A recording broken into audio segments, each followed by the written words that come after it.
Hello, my name is Renee Henry, and I grew up in Bond Hill. Okay, Renee, tell me about your art. Well, I'm a dancer primarily, also a vocalist and an actress. I also choreograph and write songs here and there. My primary focus when I do art myself, as far as movement or music, it has to have a purpose. I'm not one of those artists that does art for the sake of art.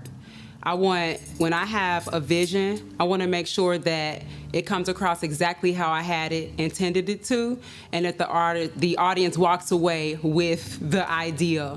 Of course, there's room for interpretation, but I want to make sure they get the main points, because I try to address social issues a lot of the times, or just bring to light things that I think the world should know, and that would maybe start a conversation that doesn't exist, or just give someone a voice that doesn't have it in this realm. So that's pretty much my art. Well, you answered like all the questions. So tell me about the ROMAC. What do you see? What is your hopes for that?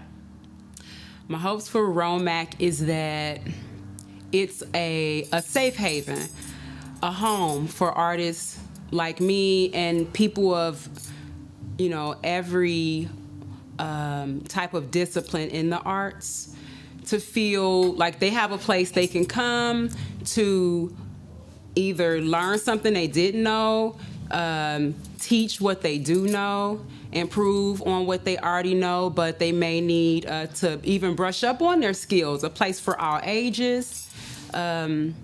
A place where we can really get our feet and hands wet. Like when I was at the Arts Consortium, for instance.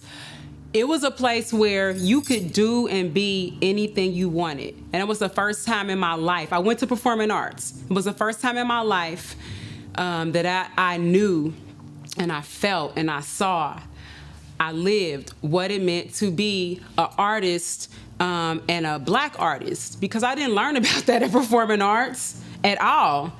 And I never knew that we had such a rich culture in that way.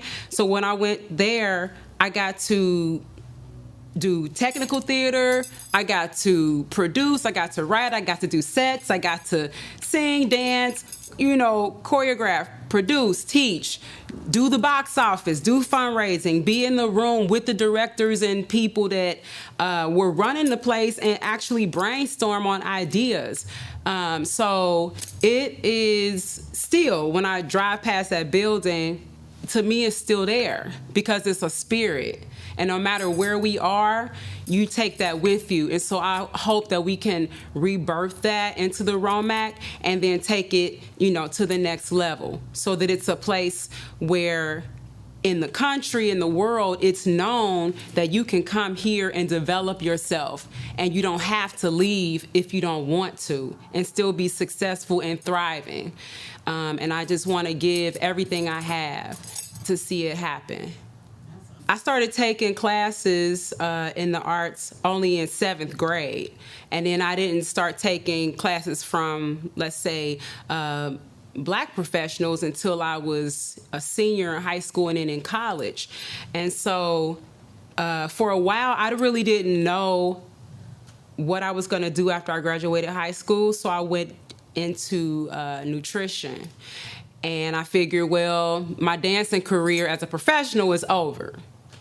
Let me focus on something else. Maybe I'll do some little theater here and there, but I didn't feel like I had, at Performing Arts, they didn't teach me what I needed to know to be a person of color and survive in the area of dance. So if the ROMAC existed, I would have smoothly transitioned into that professional realm as a woman of color, being a dancer and knowing all these different dance styles that are now celebrated, because I'm 46. So back then it was like they brought our styles out if they were cool, or like, oh, we want something ethnic, or you know what I mean? It wasn't really respected. And so I feel like we wouldn't have to look outside of ourselves to create something great, it would be in-house. So it would have given me another option other than just leaving. Spencer, you put all that in a package. I'm just being honest. Like, I could talk about it for days. All right.